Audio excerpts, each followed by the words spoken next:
চলতি অর্থবছরের জন্য 4,63,000 কোটি টাকার সংশোধিত রাজস্ব আহরণ লক্ষ্যমাত্রা রয়েছে। এপ্রিল পর্যন্ত আদায় হওয়ার কথা ছিল 3,58,000 কোটি টাকা, কিন্তু কম এসেছে 71,476 কোটি টাকা। রাজস্ব কর্মকর্তাদের আন্দোলনের কারণে চলতি মাসে আহরণ পরিস্থিতি খারাপের দিকে যাবে। এরকম পরিস্থিতিতে আগামী বাজেট আসছে। এ বিষয়ে পর্যালোচনা শুনবো আমরা এনবিআর এর সাবেক চেয়ারম্যান এবং এনবিআর সংস্কার কমিটির সদস্য ডক্টর নাসির উদ্দিন আহমেদের কাছ থেকে। জনাব ডক্টর নাসির উদ্দিন আহমেদ, আপনাকে স্বাগত জানাচ্ছি বিজনেস টুডের আয়োজনে। আপনার কাছে জানতে চাই, রাজস্ব আয়ের লক্ষ্য অর্জন থেকে পিছিয়ে যায় কেন এনবিআর?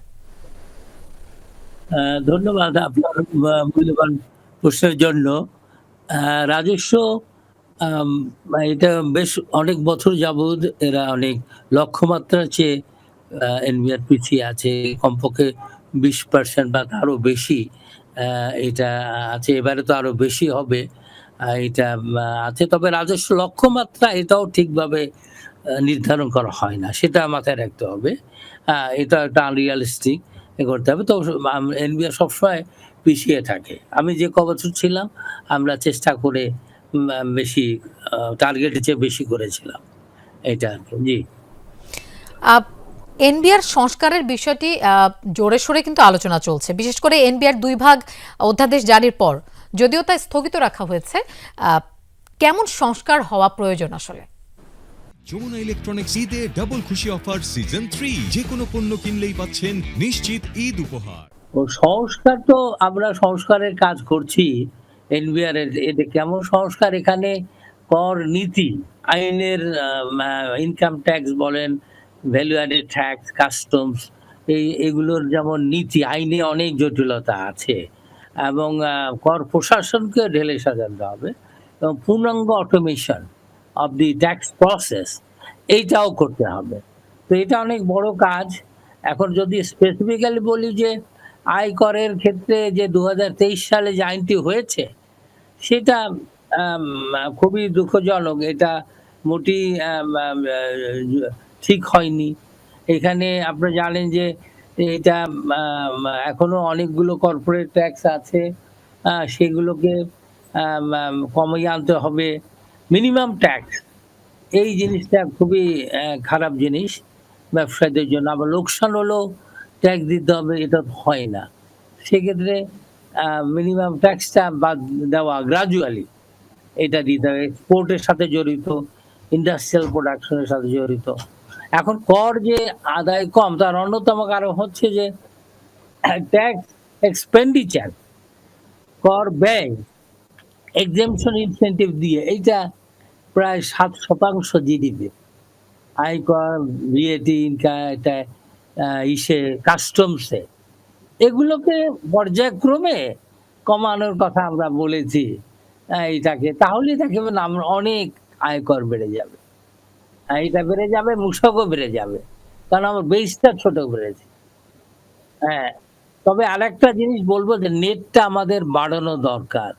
সেই নোটটা বাড়ানোর জন্য আমরা কমিটি একটা সাজেশন দিয়েছে। এটা ইন্ডিয়া থেকে শুরু করে অনেক দেশে বেস্ট প্র্যাকটিসে আছে। যে প্রিজাম্পটিভ ট্যাক্স বলে ধারণাগত কর। সেটা হচ্ছে যে আপনি কর আরোপ করবেন, এইটা স্মল যারা আছে মাইক্রো, ছোট ব্যবসায়ীদের তারা উদ্বুদ্ধ হবে। হ্যাঁ, তাদের অ্যাকাউন্ট আপনার দেখার দরকার নাই, মেইনটেইন করার দরকার নাই। তারা যেটা ডিক্লেয়ার করে ওর উপরে সামান্য কিছু ট্যাক্স আদায় করা 2%, 3%, এটা কথা বলে দেখতে হবে। এর উপরে অ্যাসেসমেন্ট, এগুলো লোকজনের হ্যারাসমেন্ট, এগুলো আইনে এটা নিয়ে আসতে হবে। এটা আমরা জোর দিচ্ছি। খুবই ইম্পর্টেন্ট প্রিজাম্পটিভ ট্যাক্স। এটা আপনারা আনতে পারেন। এটা আমি রিকোয়েস্ট করব সরকারকে যে প্রিজাম্পটিভ ট্যাক্সটা যেন তারা শুরু করে। আর কালো টাকা যেটা বলা হয় অবৈধ আনডিসক্লোজ ইনভেস্টমেন্ট আমরা লিগ্যাল টার্মে বলি, এটা ফার্স্ট শিডিউল ইনকাম ট্যাক্সের পার্ট 3 তে আছে। তো এইটার বিরুদ্ধে আমরা বলি না, এটা করা যাবে না, এইটা বাদ দিতে হবে। তাহলে যারা অনেস্ট ট্যাক্স পেয়ার্স তারা ডিসক্রিমিনেটেড হয়। তারা দেবে 25%, 30%, আর এরা একটা অল্প দিয়ে খালাস হয়ে যাবে। এটা ঠিক নয়। এইটা ন্যায় বিচারের পরিপন্থী আমরা মনে করি। তো ডক্টর এরকম অনেক নাসিরউদ্দিন আহমেদ, স্থানীয় শিল্প সুরক্ষায় কি ধরনের কর কাঠামো হওয়া প্রয়োজন? বিয়েতে তো অনেক পরিবর্তন করতে হবে।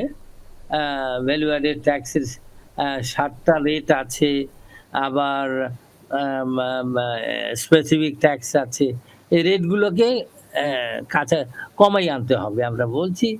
আর ওখানেও অনেক সাপ্লিমেন্টারি ডিউটি আছে। এইটা খুব সমস্যা। এটা টেবিল 1 অফ সেকেন্ড শিডিউল এবং এটা 10% থেকে 500%। এত বড় রেঞ্জে আছে। এগুলোকে অবশ্যই কমিয়ে আনতে হবে। যেগুলো লাক্সারিয়াস গুডস, টোবাকো প্রোডাক্টস, এগুলোতে আমরা করতে পারি, কি রাখতে পারি। কিন্তু এই রেট এবং এত বিস্তৃতি, কোথায় 10 কোথায় 500, এগুলাকে আমাদের পরিশীলন করতে হবে। এটাকে আমাদের চিন্তা ভাবনা করে এটা করতে হবে। আরেকটা হচ্ছে টার্নওভার ট্যাক্সের যে লিমিট আছে 50 লক্ষ টাকা, এইটাকে বাড়িয়ে 1 কোটি করলে লোকজনের সুবিধা হবে। আর বুঝতে পেরেছি। turnover doctor tax Nasiruddin Ahmed, আপনার কাছে আরেকটি বিষয় একটু মানে জানতে চাই। অনেকেই কিন্তু অভিযোগ করেন, সাধারণ ব্যবসায়ী থেকে শুরু করে সাধারণ করদাতারা, রাজস্ব অফিসে তারা হয়রানির শিকার হন। এটা থেকে আসলে উত্তরণ কি করে সম্ভব? হ্যাঁ, থ্যাংক ইউ। এটা খুবই গুরুত্বপূর্ণ। আমরা যারা কমিটি, রিফর্ম কমিটি কাজ করছি, এই বিষয়টাকে আমরা মাথায় রেখে, এইটা হলো যে আসলে পুরো অটোমেশন না হলে হবে না। এখন কিছু কিছু সামান্য অটোমেশন আছে, এ দিয়ে হবে না। পুরোপুরি end to end automation of tax process, এইটা পুরোটা। তবে তার আগে ওই যে স্ট্যান্ডার্ড অপারেটিং প্রসেস, বিজনেস প্রসেসকে সিম্পলিফাই করতে হবে, অনেক সিম্পলিফাই করতে হবে। তারপরে পুরো অটোমেশন, যাতে করে ট্যাক্স পেয়ারের সাথে ট্যাক্স কালেক্টরের সাক্ষাৎ নেওয়া হয়। এবং একবার ফ্রম ফাইলিং অফ টিআইএন নেওয়া থেকে শুরু করে রিফান্ড পর্যন্ত সব কিছু অনলাইনে করতে হবে। রিফান্ডটাকে খুবই গুরুত্ব দিতে হবে। এছাড়া আপনি ভোগান্তি দূর করতে পারবেন না। রাতারাতি তো চরিত্র পরিচয় করা যাবে না। মানুষের এই ইন্টিগ্রিটি যেমন ইম্পর্টেন্ট, সেখানে পুরো অটোমেশন, এইটা একটা বড় আনসার। আর এনফোর্সমেন্ট, যারা এইসব মানুষকে কষ্ট দিবে তাদেরকে আপনার আইনের আওতায় শক্তভাবে নিয়ে আসা। আর অডিট সিস্টেম, যেটা আরেকটা মাধ্যম হচ্ছে হ্যারাসমেন্ট, এইটাকে একবারে পুরোপুরি র্যান্ডমাইজড কম্পিউটার বেসড করতে হবে।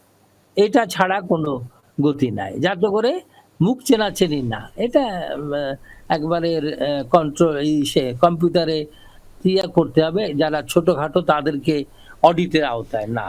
অনেকগুলো বিষয় আপনার কাছ থেকে আমরা জানতে পারলাম। ধন্যবাদ ডক্টর নাসিরউদ্দিন আহমেদ আমাদেরকে সময় দেবার জন্য বিজনেস টুডের আয়োজনে।